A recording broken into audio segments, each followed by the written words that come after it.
Wakufunzi wetu wa afya, tungeanza kwa ombi. Tuanze kwa ombi. Mwinjilisti yuko makini sana. Na wewe mwenyewe nikupe maiki utuongoze kwa ombi. Maiki unayo? Tuombe.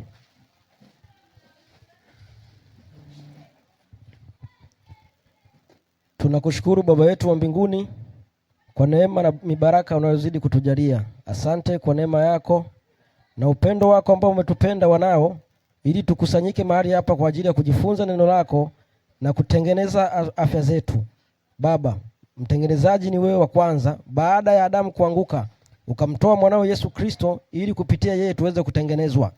Tunakuomba Baba, Roho yako Mtakatifu akawafunulie watumishi wako ambao wanakwenda kutufundisha masuala ya kiafya, ili waweze kutufunulia yale yatupasayo kwa wakati huu. Jina lako litukuzwe, kwa jina la Yesu Kristo. Amina. Amen.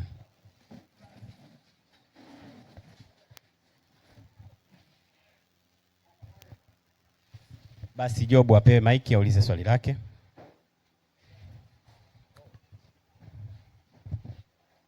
Jamani, Bwana Yesu asifiwe. Amen.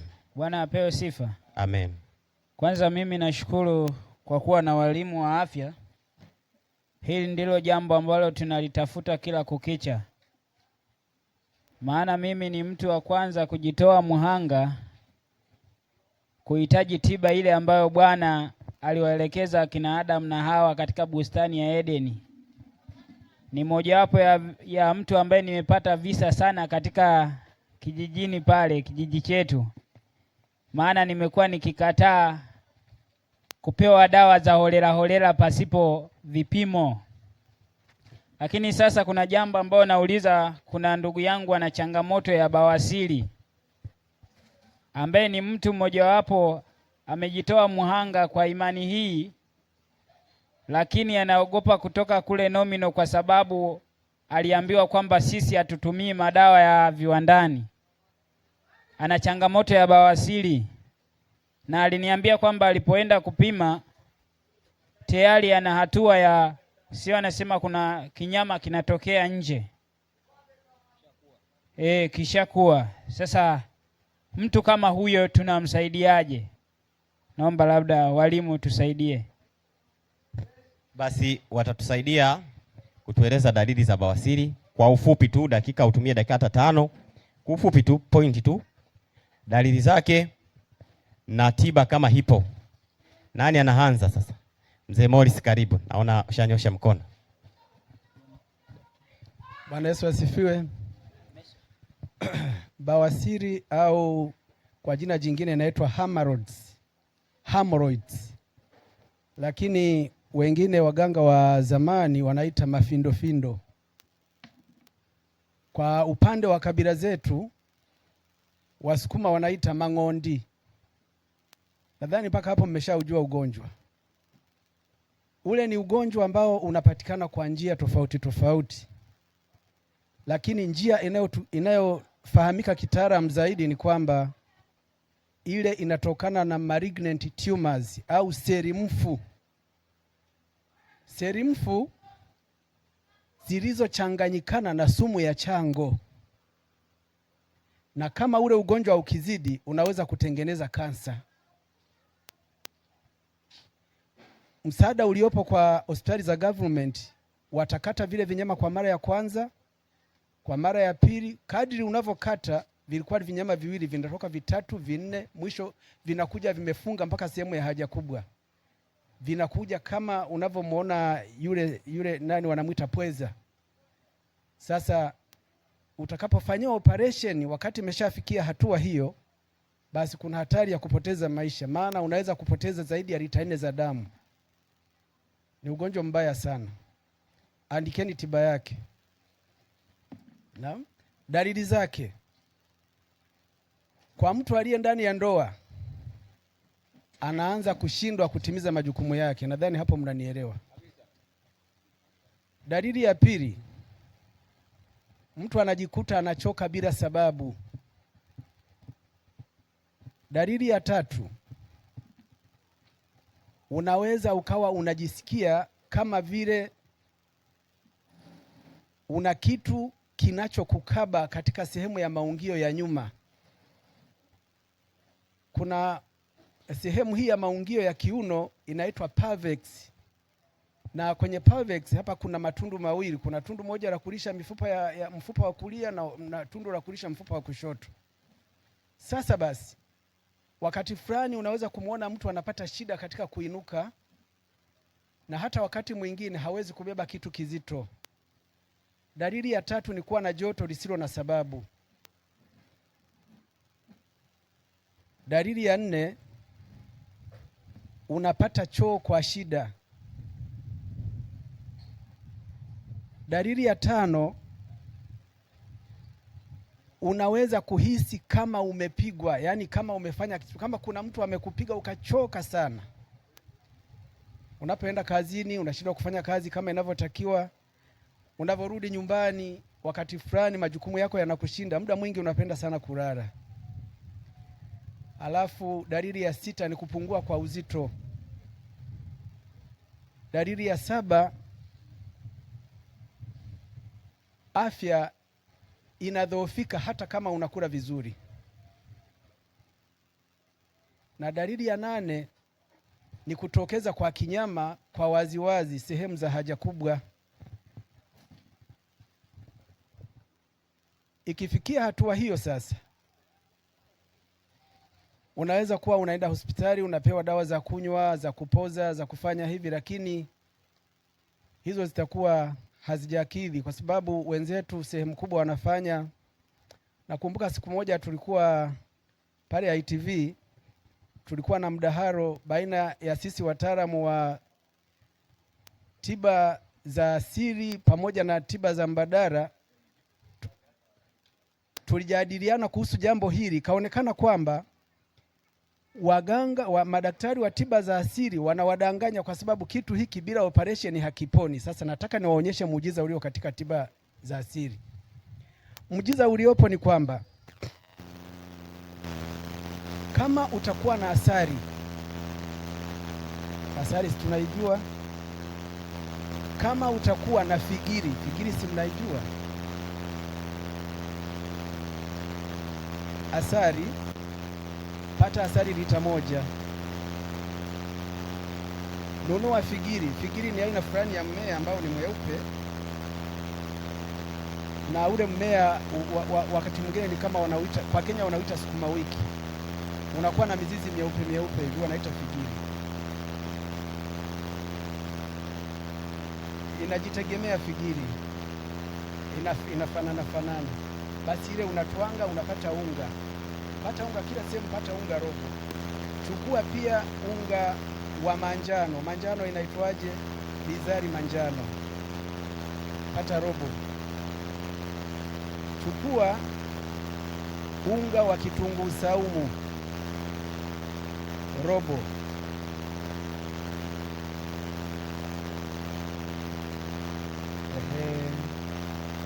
Chukua unga wa tangawizi robo. Ukishafanikisha vitu hivi, basi viweke ndani ya chombo kimoja, uviunganishe pamoja, uvifinyange. Yaani kama vile unavikoroga upate kitu kinachokuwa kama uji. Tumia kijiko kimoja cha chakula asubuhi, tumia kijiko cha pili mchana, tumia kijiko cha tatu jioni. Ndani ya siku 14 utakuwa huna tatizo hilo tena. Ule uji uliofinyanga ndani ya asali kwa kutumia vile vitu nilivyokuelekezeni. Chota vijiko vichache huku kwenye poda ya tangawizi, unachota vijiko kama 3. Kwenye poda ya bizari ile ya manjano chota vijiko kama 3. Kwenye poda ya figiri chota vijiko kama 3. Kisha changanya kwa kiasi fulani cha asali. Unatengeneza kama uji fulani hivi, unaweka katika chombo, unaanza kutumia. Matumizi yake ni kwamba kile kijiko cha chakula utatumia kijiko kimoja asubuhi, cha pili mchana, cha tatu jioni. Endapo ule mchanganyiko utafikia sehemu ya kuisha, utamimina tena asali nyingine na kufanya mchanganyiko wa pili vile vile kama ulivyofanya. Tumia kwa muda wa siku 14. ndani ya siku 14 ugonjwa huo utakuwa umekwisha kufa wa bawasiri. Inasagwa, inakuwa unga kabisa.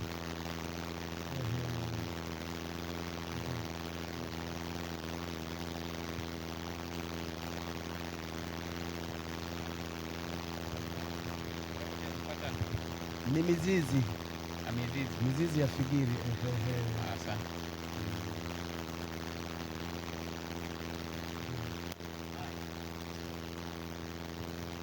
Kuombe mwalimu uketi, alafu naomba kama kuna mwalimu anacha kuongeza hapo. Haya, ngoja aanze huyu, alafu kabla ya maswali ngoja elimu ipanuke, alafu utauliza swali zaidi. Bawasiri imekuwa ni changamoto kwa watu wengi, ni kwa sababu ya mtindo wa maisha. Watu awali vyakula ambavyo vinakuwa na makapi mengi, zile roughage.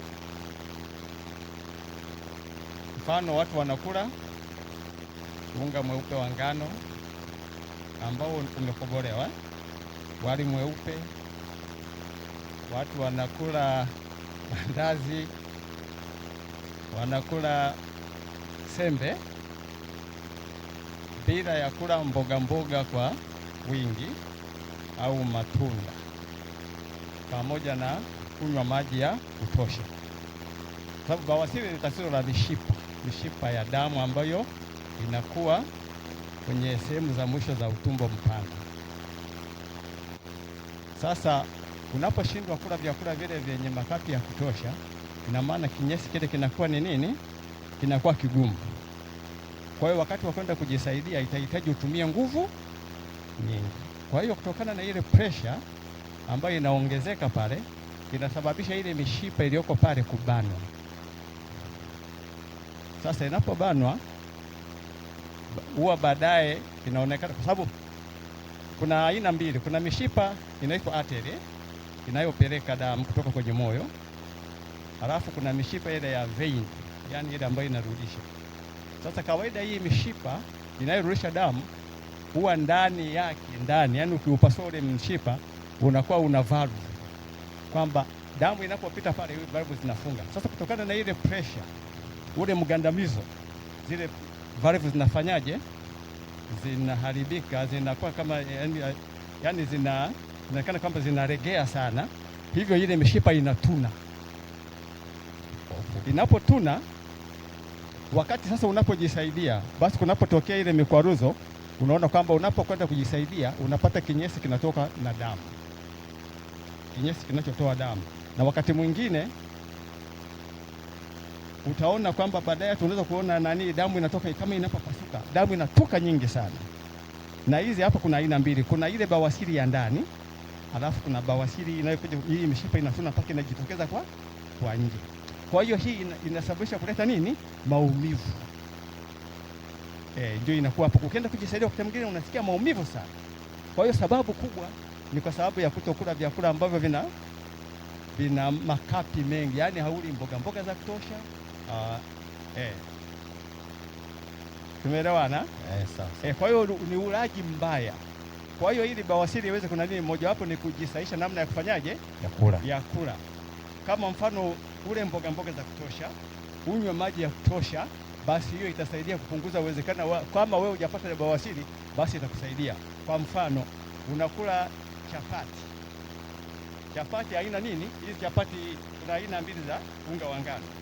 Kuna ule ambao una makapi, yani haukobolewa, halafu kuna huu mweupe ambao watu wanakula sana. Kwa mfano, unakula huo mweupe, basi kula na matunda. Tunda zuri sana ni papai.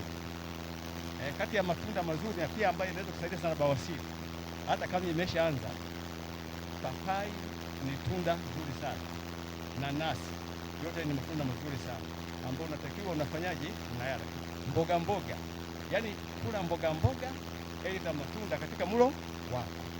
Zingatia taratibu za ulaji, ili kama ni choo unakwenda choo kisiwe kigumu. Usitumie nguvu nyingi katika kufanyaje? Kujisaidia, ili usababishe pressure, ongezeko la pressure, mgandamizo mkubwa utakaosababisha ile mishipa kutuna. Asante. Patie mwalimu pale naye ajazie hapo, alafu tuone kama kuna bado kuna mtu ana swali kwenye hapo. Bwana Yesu asifiwe.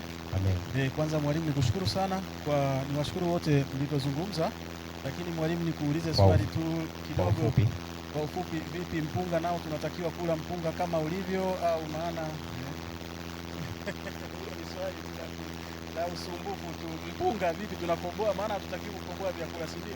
Kwa hiyo mchele tule mpunga. Vipi hapo? Kwanza nipende kuongezea kwa hawa walimu waliopita. Kwa ufupi nitumie lugha ambayo ni nyepesi sana kwa kuweza kueleweka, kwa sababu tukisema tuanze kutumia lugha za kitaalamu itakuwa ni shida kuweza kueleweka. Tunaposema bawasiri, unajua kuna watu wengi sana wamewahi kwenda hospitali wakatibiwa hawakupona, wakaenda kienyeji wakatibiwa hawakupona, wakaenda kwa waganga wa tiba asili na tiba mbadala bado hawaponi, lakini wana kitu kile kile kinachoitwa bawasiri. Unaona, kuna changamoto iko hapa moja ambayo inawakabili watu wengi, na kwa sababu tulishafanya tafiti tukagundua shida iko hivi. Kila binadamu ameumbwa katika mwili ambao una baadhi ya sensa zinazohisi kitu fulani kwamba kinatakiwa kufanyika. Kikiwa hakina mazingira ya kukifanya kwa muda huo, kina stop kwanza mpaka kinasubiri muda mwingine. Ukiwa unasikia umebanwa choo, hiyo ipo kwa kila mtu, hata kama ni nani, ipo. Ukisikia umebanwa haja kubwa, ukiwa mazingira ambayo hakuna choo, ukifanya kosa la kujizuia ndani ya sekunde 30, kile choo kina stop, hautasikia tena zile hisia. Uongo kweli? Utakaposikia kwamba kimestop, hakuna zile hisia za kuja. Natumia lugha nyepesi ili tuelewane, sawa? Maana nikianza kuweka lugha nyingine ngumu mtasema sasa hapo umezungumza nini bwana? Na nini unasema? Unapojibana dakika ya kwanza ukasikia kimestop, hapo hautapata tena hamu hata ukiona choo kile pale, si ndio? Lakini zitakapopita dakika tena nyingine, nusu saa ijayo, ile alamu itakurudia tena kwamba bwana unatakiwa uende chooni, utasikia tena umebanwa. Ukiwa kama ni kwenye daladala ukijibana, utasikia tena baada ya sekunde kama 10 hivi imestop tena. Unaweza ukakaa hata siku nzima bila kupata hamu tena ya kwenda choo. Unajua kinachotokea pale kwenye utumbo ni nini? Kuna maji yananyonywa. Unaelewa? Huku nyuma chini mwishoni huku kuna maji yananyonywa, yanaondolewa. Natumia lugha nyepesi ili nielewe. Hii ni mekanizmu inayofanyika kwa kila mtu, hata wewe pia inafanyika. Kuna maji yananyonywa, yanaisha yale maji, mpaka mwisho wa siku kinachotokea pale kinakuwa ni kigumu sana. Unaelewa? Sasa hii utakapoenda chooni kwa mara sasa, umeshakaa muda mrefu, umefika nyumbani kwako, unaona choo hiki hapa. Utakapoenda chooni, utakapoenda kupata choo, utasikia unajilazimisha kutoa kile choo cha kwanza, ni kama vile unajisaidia popote. Unaelewa?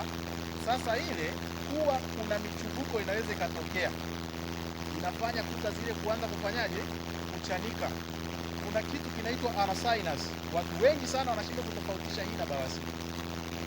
Hii huwa ni pale unapojibana kuta zinapasuka, zinaingia ndani, inakuja kufanana kama fistula. Unaelewa? Kwa wanawake huwa inachanika, inaungana njia ya haja kubwa na njia ya uzazi. Sasa kwa wanaume huwa ni kuta zile zinapasuka, zinatengeneza kama nyufa. Unaelewa? Mtu akienda chooni analia, anajisikia maumivu makali, anaahirisha. Sasa changamoto inapoanza siku ya kwanza, mtu anaweza akapata choo kigumu akasikia kama amechubuka. Unaelewana? Hata tamani tena kwenda mara ya pili. Atakuwa anasikia tena choo kinakuja, anaona hii ni adhabu, sitatamani kupata hiyo adhabu. Anaacha, kumbe hajui kwamba ndio ameanzisha safari ya kipigo ambayo ni kali zaidi baadaye. Kwa hiyo watu wengi ambao wamepata hii changamoto ya bawasiri ni kwamba waliendekeza kutokupata choo kwa wakati. Unapokula matunda, unapokula mboga za majani, viazi vya kawaida hivi, viazi vitamu, inakupelekea kile choo kinapokuwa kinanyonywa maji yanakuwa hayanyonywi yakaisha kwa kiwango kikubwa, na kwa sababu kuna nyuzi nyingi. Tunaelewana vizuri? Natumia lugha nyepesi ili mnielewe, lakini njia nyepesi na ambayo ukiamka ukaifanya, nenda nyumbani kwako. Sisi ni wataalamu wa afya, tuna madawa. Mimi natumia dawa za hospitali, lakini ukija hospitali ni hospitali. Sisi tuna mpaka namna ya kuvikata vile vinyama. Unaelewa Na tunawashauri mtu kata hivyo vinyama vitoke, lakini kuna tiba mbadala, lakini kuna tiba ya nyumbani. Chukua lile jani la aloe vera moja lile, sawa? Jani la aloe vera ni chungu kweli kweli kwa muonekano wake. Lichukue nene lile lililonenepa lile, itoe miba pembeni pap na huku pembeni pap, ikate juu ikate na chini, ibaki kama pembe 4. Loweka kwenye maji mengi yanayolizidi lisionekane, uliache hapo likae masaa 3 mpaka 4. Utakapokuja kulitoa kwenye maji, osha tena kwenye maji mengine likiwa vile vile bila kulimenya maganda, lakini umetoa miba ya pembeni na juu na chini, si ndio? Ukisha litoa lile jani linyenyue hivi. Lile jani la aloe vera ndio hili hapa, lina miba huku imekaa na huku juu kuna ncha na huku chini ndio umepakata. Kwa hiyo kata libaki kama hiki kitabu, dumbukiza kwenye maji, likae hapo ndani ya masaa mangapi? 3 mpaka 4. Ukija kulitoa lile ganda la huku nje, ukilifanya hivi linavuka, ukishika na ganda la huku ukilifanya hivi linavuka, linaacha ile jeli katikati ambayo ni nyeupe. Tafuna ile jeli, haitakuwa na uchungu wowote, yani itakuwa ni nyepesi na laini kama vile ute wa yai. Ukisha imeza ile bwana we, kwenye choo hapo, hata kama tumbo una constipation, safari. Yani hiyo hata haihitaji usumbuke sana. Ingawa kuna supplement zipo zimetengenezewa aloe vera, zimetengenezwa na dawa nyingine kama hiyo mizizi ya figiri nini. Vyote hivyo vinafanya kazi kwa sababu kwenye asili ndio kuna uhalisia. Ngoja niwaambie kitu kimoja ambacho ni kizuri sana. Sikilizeni. Iko hivi. Miili yetu imeambatanishwa na nature. Yaani imeunganishwa na asili tulionayo. Yaani miili yetu jinsi ilivyo ina mapatano na mwembe, ina mapatano na zambarau, ina mapatano na viazi, ina mapatano na kila kitu kilichopo kwenye asili. Lakini miili yetu inakinzana na vitu ambavyo sio asili yake. Kwa nini? Miili yetu inakinzana na broiler, miili yetu inakinzana na ng'ombe wa kurudufu, miili yetu inakinzana na viazi ambavyo vimechomwa vimetengenezwa kama GMO. Hiyo miili yetu inavikataa. Na ndio maana leo hii ukila broiler, ukienda unaweza ukapimwa hospitali ukakutwa hauna ugonjwa lakini unaumwa. Ni kwa nini? Vipimo mara nyingi si wanapima. Anapimwa anaonekana hana ugonjwa lakini ugonjwa upo bwana. Mimi nasikia tumbo hapa linauma kweli kweli, lakini vipimo vinapita kila kitu, hakuonekani tatizo. Lakini kumbe wale bakteria wamejitengenezea na wenyewe mazingira ya kukaa katika mazingira ambayo kipimo hakiwezi kudetect hiyo shida. Kwa hiyo jamani, tujitahidi. Unaposikia choo imekubana, nenda. Sawa, ndio ushauri wangu huo. Ukisikia choo imekubana fanyaje? Nenda. Ukisikia imekubana ukagairi, hapo ndio utazidi kukuza nini? Kukuza tatizo. Lakini vile vinyama vinavyokuwa vimejitokeza ni tayari kwamba baadhi ya seli ambazo zimekufa na kwenye damu, unajua seli ziko kwenye damu, haziko sehemu nyingine, zinaanza kuvujia na kuanza kutengeneza vinundu. Vile vinundu vikitokea ndani, ndio unasikia mtu amepata saratani ya nini? Ya utumbo mpana, saratani ya koroni, amefanyaje? Amekufa. Yaani ule utumbo umefanyaje? Umeziba na kuziba kabisa. Kwa hiyo kitu kinachotakiwa, unapopata choo, unapohisi kupata choo, nenda muda huu. Hata kama ungekuwa umekula papai, ungekuwa umekula nini, nenda tu. Ukisha kipata, kwa sababu unapohifadhi pale unahifadhi sumu. Yale maji yanaponyonywa, yanakoenda, nikipata muda nitawaambia yanaenda wapi na yanaenda kufanya kitu gani. Kwa hiyo unaweza kukuta kwamba unapakia sumu gunia zima, alafu unamaliza unaenda kutafuta dawa zikutibu, na wakati wewe mwenyewe ni vitu vya akili tu ulikuwa unatakiwa uvifanye viweze kuweka. Asante. Nadhani kwa bawasiri mpaka hapo mtu ashajua anaumwaje na tiba yake. Nikaribishe swali lingine. Mwenye swali lingine? Haya. Nachukua yote mawili hapo. Kama tutachanganya. Tutajua na yafanyaje. Mimi nataka nijue kwa upande wa pili. Nimesikia namna ya chakula mojawapo ni wali. Sasa tuache kula wali au sasa tufanyeje? Maana sijaelewa hapo, nimebaki gizani. Sawa. Na wewe hapo? Swali langu ni kwamba kumekuwa na ugonjwa wa tumbo au vidonda vya tumbo vinasumbua watu wengi sana. Sababu nini na dawa yake? Ai. Malizia huyo halafu nichukue hayo nidili na hayo. Swali langu ni kwamba kwenye upande wa figili hii inajiotea yani mapolini, na aidha kuna mbegu ambayo unaweza kununua afu ukapanda nyumbani. Swali langu. Haya, kwa ufupi swala la figili hilo tunaweza tukajibu huko. Figili inapatikanaje? Sema mpe yule na nadhani anaifahamu. Mpatie mic yule ajibu haraka. jinsi ambavyo unapanda chainizi au sukuma wiki nyumbani kwako. Haya, tuanze na swali la huyo hapa. Vidonda vya tumbo. Vidonda vya tumbo kwenye dalili na visababishi, piga kiufupi alafu twende kwenye tiba. Manake dalili hizo wanazisemaga nyingi tu sana, na visababishi hapo unaweza ukagusa kidogo. Nikupe dakika ngapi? Dakika 5 tu. Nipe dakika 3 tu zinatosha. Dakika 3. Sawa. Okay, nisikilize vizuri, uache kuchati kwa sababu wewe ndio umeuliza. Okay, vidonda vya tumbo bora ukarekodi kuliko kuandika, maana hutamaliza, naongea haraka. Vidonda vya tumbo, ndugu zangu, nitumie lugha nyepesi, kwa sababu nikitumia lugha za kitaalamu tutaishia kuangaliana. Tunaelewana vizuri eh? Tunaposema vidonda vya tumbo ni kile kidonda kama unachokipata kwenye ngozi. Sasa sema kimetokea wapi? Tumboni. Sasa kile kidonda kikitokea tumboni, hali ya kwanza utakayoisikia kwanza ni tumbo kuuma. Sawa? Maumivu ya tumbo. Tunaposema eneo la tumbo, unajua kuna hii pelvic na kuna abdomen hapa juu. Sawa? Juu ya kitovu hapa pote unasikia panafanyaje? Panauma, na panapouma panakuwa na hali kama kuwaka moto. Yaani unasikia kama maumivu makali hivi ya kuwaka moto. Hapo tayari kuna nini? Kuna kidonda cha tumbo. Uwe umekula au haujara, maumivu hayo yanaweza yakakupata. Lakini kuna vyakula vinaweza vikachochea hayo maumivu. Kidonda cha tumbo hakina dalili nyingine kubwa zaidi ya mwanzo, zaidi ya kusikia nini? Maumivu kwenye eneo hili la hapa juu kote, kulia na kushoto kote, hapa katikati panakuwa panauma, eneo la tumbo lako lililolalia. Sawa? Lakini unaweza ukasikia maumivu ya kushoto, kulia huku panauma. Hiyo sio sasa vidonda vya tumbo, unaweza kukuta ni ini. Sawa? Umepata liver cirrhosis au vitu vingine. Kuna hivyo vyenyewe vina namna yake. Kwa hiyo dalili ya kwanza kabisa ni maumivu kwenye eneo la tumbo. Kwa hiyo ukisikia tumbo lako linauma, uwe umekula uwe haujara, anza kufuatilia mapema. Watu wengi wanashindwa kujua sasa vidonda vya tumbo kwa nini vinakuwa sugu. Kuna kimdudu kimoja kinaitwa H pylori. Hiki kijidudu huwa kinaenda kinatengeneza nani aina fulani hivi ya bakteria au parasite fulani anayeenda kujibanza kwenye ukuta wa utumbo, anakuwa anatengeneza pale makazi, anaanza kuchimba lile eneo. Mwisho wa siku ule ute unaolinda lile eneo la tumbo unaondoka.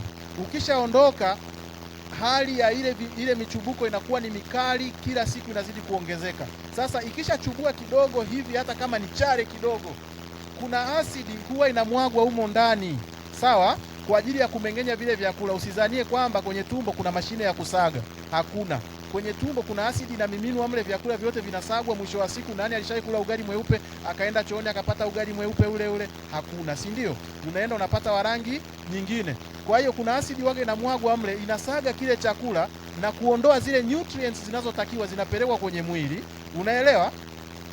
Unaelewa vizuri?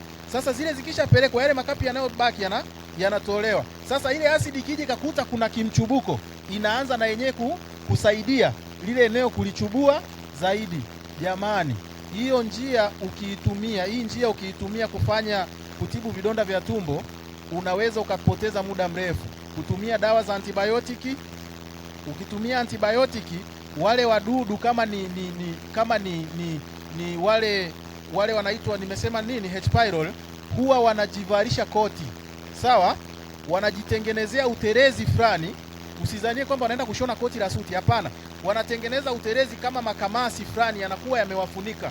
Kwa hiyo ile dawa ikifika, mpaka ije chimbe lile koti limalize, ule uterezi umalize kawaue, haifiki. Unaelewa? Kwa sababu nakuta wamezalisha ule uterezi. Sasa ikishafika, nitawawekea tutorial moja hivi kwenye kompyuta pale. Darasa liko moja Adiliano. Nitawawekea, jamani, sasa nikiongea mnazungumza hatuwezi kuelewana. Nitawawekea tutorial hapa kwenye simu pale, mtaiona wakati wa itakapoonyeshwa. Sawa? Jinsi huyo bakteria anavyofanya kazi. Mwalimu Masawe, naomba baadaye nitaconnect hapa, itaonyeshwa hapo jinsi huyu H pylori nishai kuifanyia mazungumzo zaidi.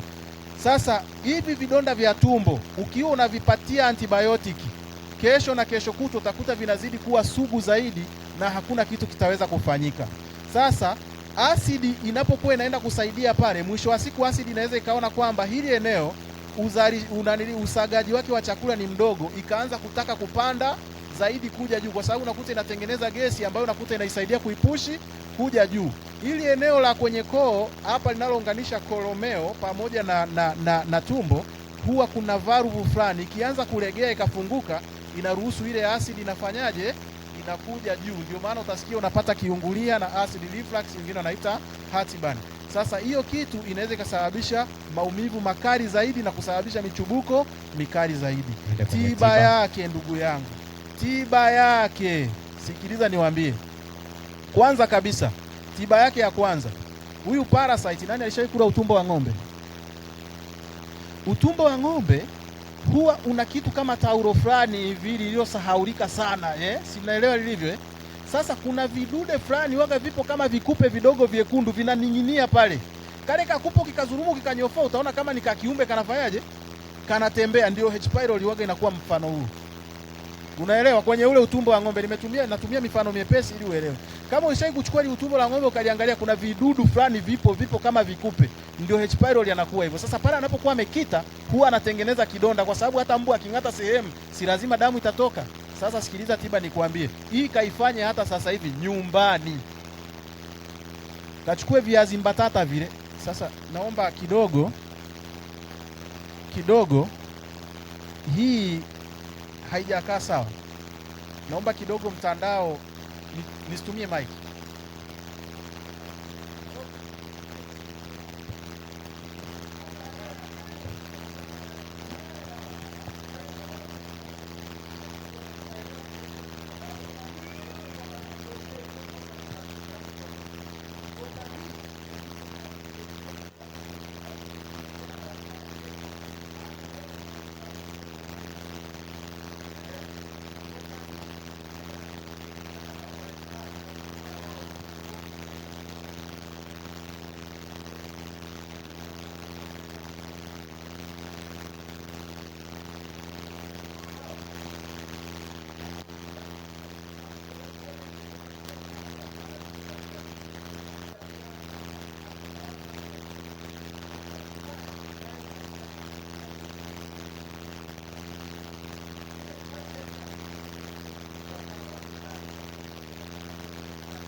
Umekisaga vizuri. Ukishamaliza kukisaga sasa, sawa? Na kusemea kiazi mviringo, usiende kutafuta viazi vikubwa vile vyekundu ukaanza kusema ndio, kwa sababu kinaonekana ni mviringo. Ni mviringo kweli. Viazi Ulaya, sawa? Viazi vile vya chipsi, sawa? Viazi mbatata kweli ni mbatata hapana.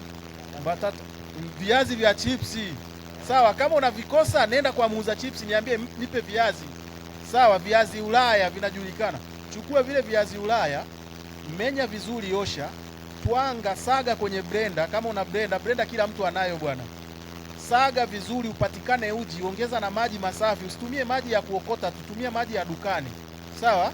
Mimina pale ndani, maji masafi na maanisha. Sawa? Mimina pale ndani, koroga vizuri. Kama umesaga labda viazi 5, 6, 7, 8, labda jagi moja, mimina yale maji yawe kama majagi mawili. Sawa? Alafu acha yale maji ya ule uji utulie kidogo. Koroga baada ya dakika kama 5, koroga kabisa. Alafu chukua kitambaa kisafi. Sawa? Kisafi. Chuja ule uji wote kabisa, kile ulichosaga. Usivipike hivyo viazi vibichi. Chuja ule uji. Ukisha chuja ule uji, utakapomaliza kuchuja vizuri, chukua yale maji yale uliyoyachuja peke yake, achana na lile ule uji sasa uliobaki mzito ule, maana utabaki kama ule unga mzito kabisa. Achana nao, hatuna kazi nao. Sawa? Yale maji yaliyobaki chukua, nenda kayaweke sehemu yatuame, yatulie. Ndani ya masaa 3 mpaka 4 utakuta yamekuwa meupe huku juu kama maji ya kunywa, lakini kule chini kuna unga umetuama mlaini kuliko maelezo. Chukua tu haraka mwaga yale maji ya juu yote, yani wewe yamwage, kwa sababu hata ukiyamwaga ukigeuza hivi kile cha chini hakidondoki kwa sababu kimeshikamana. Unaelewa? Ukisha yamwaga yale maji yakatoweka. Sawa? Umesha yamwaga yale maji. Chukua ule unga uliobaki chini, uweke sehemu yenye hewa safi, aidha ni kwenye kitambaa, ukauke kabisa. Sasa ule una tabia, ukiweka kwenye kidole unaona unang'ang'ania muda huo, ukiuachia unaona unatiririka. Ukiushika hata ukipiga ngumi hivi haipendi. Lakini ukiweka kidole taratibu kinaingia. Unaona? Yaani ndio maajabu yake. Kwa hiyo ukiufosi kuushika haraka unaona haushikiki, ni mgumu. Lakini ukiushika taratibu unashikika, unaweza usiushike ukaona unapotelea wapi? Kwenye vidole. Kwa hiyo chukua uanike. Ukisha uanike ukakauka, saga. Changanya na maji yako kidogo. Kunywa siku ya kwanza. Hata kama ukila maharage hutasikia tumbo linakuuma. Usianike kwenye jua. Unapoanika kwenye jua, jua lina kitu kinaitwa ultraviolet. Sawa, rays. Zile ultraviolet ni aina fulani ya mionzi kama ya rangi ya zambarau. Ikigonga kwenye dawa inakufa. Kwa hiyo unaanika kwenye hali ya hewa kama hii hapa, au ukitaka kuua bakteria kama fungus, kimbiza dakika 5, weka kwenye jua, alafu toa, rudisha kivulini. Sawa? Kwa hiyo ule unga wa viazi, chukua namba yangu ya simu, utakuja kuniambia baadaye. Chukua, andika, uje huo unga wa viazi. Ni kijiko kimoja au kiasi gani? Wewe weka vijiko, yani huo hauna makadirio. Ukiona sasa weke vijiko 5 na kati utakuishia, wewe weka kijiko kimoja au viwili. Lakini uwe mzito kidogo, alafu kunywa. Unapopata kajoto, ule unga unatabia, ukipata joto fulani centigrade kuanzia 30 mpaka 40, huwa unanata hilo eneo. Kwa hiyo kwenye eneo la utumbo wa chakula ukiunywa, sawa, huwa unaenda unaganda. Sasa utakapoganda kwenye lile eneo ni kwamba unaweka ile lea, mwisho wa siku wale bakteria kwanza wanafukuzwa, mazingira yao wakishatolewa zile kamasi huwa wanaanza kutoka. Kwa hiyo wakitoka hawana tena mazingira ya kufanyaje? Ya kukaa. Sasa kama hawana mazingira ya kukaa, ili kufanya reaction iwe kubwa, wengine waga wanatumia asali. Unaona? Ili mmeng'enyo uwe mkubwa zaidi. Wengine huwa wanatumia maji ya moto, lakini huo unga peke yake. Mungu akubariki. Huo unga tu. Wataalamu tunao wengi. Na niwaombe wataalamu msichimbe sana, ila dalili, dawa. Bwana Yesu asifiwe. Jamani, afya, mambo ya kuepuka. Afya ya binadamu ni mpango mzima, na watengenezaji wanatakiwa wawe namba 1 kufahamu mambo haya. Kwa sababu utakapolifahamu jambo hili, ukiona 666 inanukia, hautaenda wapi? Hospitali. Na kama utaki kuyajua haya mambo, jipange kuipokea 666. Tuko pamoja wapendwa? Maana zipo hata njia za kurutubisha maji machafu yakawa masafi na ukayatumia. Kwa hiyo hivi vitu vinatakiwa kujifunza sana, na hata katika semina zetu tuwe tunapewa muda wa kutosha. Sema tu mimi sijabeba material, lakini hapo kichwani, maana na miaka 25 nikifanya kazi hizi. Bwana Yesu asifiwe. Nitakwenda kwa haraka kwa sababu ya muda. Kuna aina 4 za vidonda vya tumbo. Aina ya kwanza ni vidonda ambavyo vinaanzia mdomoni mpaka kifuani. Hizi zinaitwa gastric ulcers.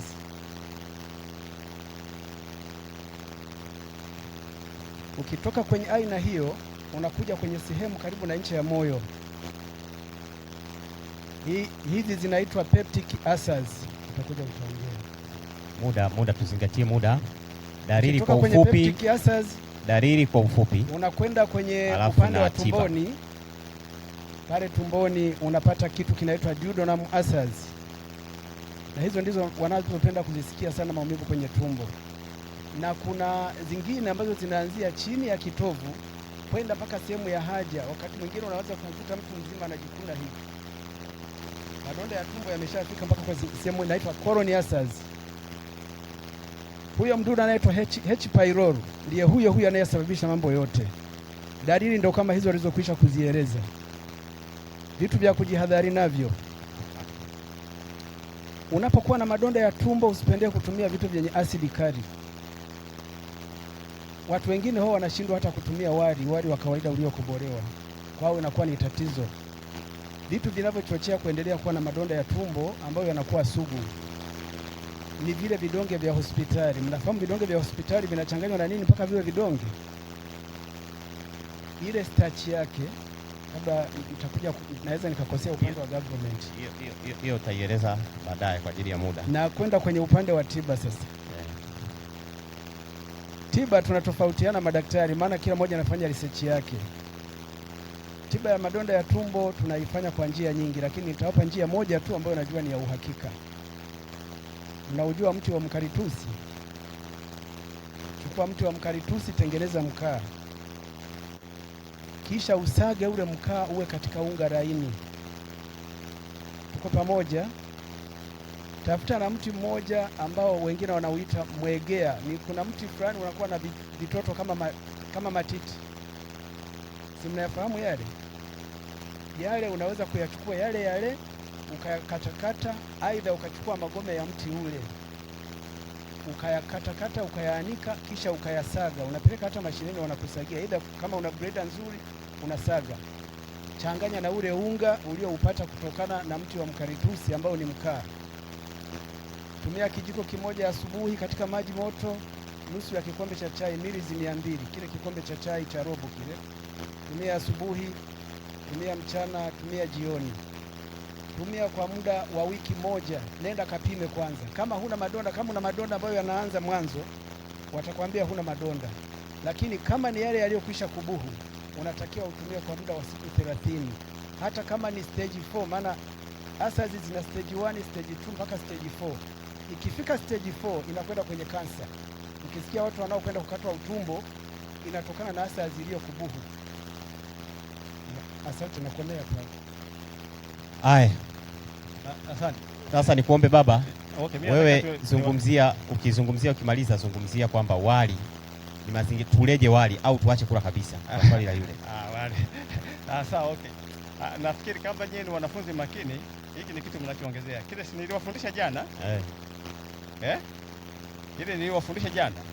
Hata kama unatapika damu. Ile niliwafundisha jana haiache chochote. Yaani ni 100%. Mnaona muwe makini sana, hivi vitu ni vya thamani kubwa sana. Alafu inaonekana kweli nyewe ni waliwali, inaonekana kumbukumbu kidogo. Kwa hiyo dawa ni nyingi sana. Sasa mmeongezewa kitu kingine. Haya, tena mmeongezewa kitu kingine. Unaona maarifa inazidi kuongezeka. Alafu hata niwaambie tiba nyingine ambazo nimekuwa na zimetibu kabisa watu kwenye maumivu hayo ya tumbo. Vinavyoelekea kama ni vidonda vya tumbo. Kutokana na ulaji na kutokuwa na mpangilio wa nini? Wa ulaji. Watu wanakula vyakula vingi hasa vya asili. Kila matunda kwa wingi. Kwa mfano papai, avocado ndio vinatangulia tumboni. Unatumia vyakula hivyo, basi unapunguza uwezekano wa kupata nini? Vidonda vya tumbo. Punguza vinywaji kama soda ambavyo vinakuwa na asidi. Kwa hiyo hii itakusaidia sana. Majani ya chai, uwezo ukanani ukasema utapona vidonda vya tumbo wakati unatumia majani ya chai, unatumia kahawa. Hilo lazima ufanyeje? Viondolewe. Dawa nyingine, unafahamu kifuu cha nazi? Kichome kiwe kama nini? Kama mkaa. Halafu changanya na asali, tumia kijiko kimoja mara 3, vidonda vinapona. Ule mkaa, ule uchome uwe kama nini? Uwe mkaa mweusi, unajua? Halafu usaga, changanya na nini? Changanya na asali. Basi. Kijiko kimoja mara 3, tunatumia unapona. Halafu anasema juu ya wali. Wali kula. Lakini tunachosema ule wali kuna wa aina ngapi? Kama ilivyo ngano pia ipo ya aina ngapi? Kwa wale watu wanaojali lishe. Kwa watu wanaojali nini? Kama ni ngano, watakula ngano inayoitwa ata, ile brown, ambayo haijafanyaje? Haijakombolewa, yenye virutubisho. Alafu kama ni mchele, uko wa aina ngapi? Kuna mweupe ambao ni mweupe kabisa ambao hauna virutubisho vingi kulingana na jinsi ulivyokombolewa. Alafu kuna ule uliochubuliwa ama uliotwangwa Sabato ni pombe. ambao unakuwa na rangi ambao unakuwa na nini, unaitwa brown rice, unakuwa yani wenyewe hata ukiupanda unakuwa na nini, na viini vyote. Kilichotolewa ni kile kiganda cha juu. Sasa huo ndio wenye virutubisho. Kwa hiyo waelewa wote ambao wanajua kwa nini wanakula huo. Yaani mtu akiwa na hoja kwa nini anakula, umenielewa? Yaani ukijua kwa nini unafanyaje, ukijua kwa nini unakula, lazima uwe uchague kitu ambacho unajua kwamba hiki nitafaidika na nini. Kwa hiyo ule sio mwingi sana, uweze kaukuta soko. Hiyo ukienda kwenye mashine za kisasa sasa hivi wanaukoboa. Ukienda tu unaambia kama una mchele wako, mpunga wako, naambia nikobolee kwa kutoa ganda, usikoboe. Basi watakukobolea, utauona ule brown. Ni nzuri sana. Hata mwenye kisukari anakutumia, maana una makapi mengi, kwa hiyo haupandishi sukari kwa haraka. Kwenda mbele. Haya, asante. Basi muda wetu umeisha na kipindi cha afya bado kipo kibichi, lakini kidogo umepata vitu, si ndio jamani? Sasa nadhani tutaona viongozi pale, tutajadiliana tuone kama jioni tunaweza tukapata hata kimuda fulani ili waendelee, si ndio? Waendelee, tuendelee kuwauliza maswali mengine. Basi niwakaribishe waimbaji na kwa ajili ya maombi, alafu baadaye tuingie kwenye kipindi cha historia ya kanisa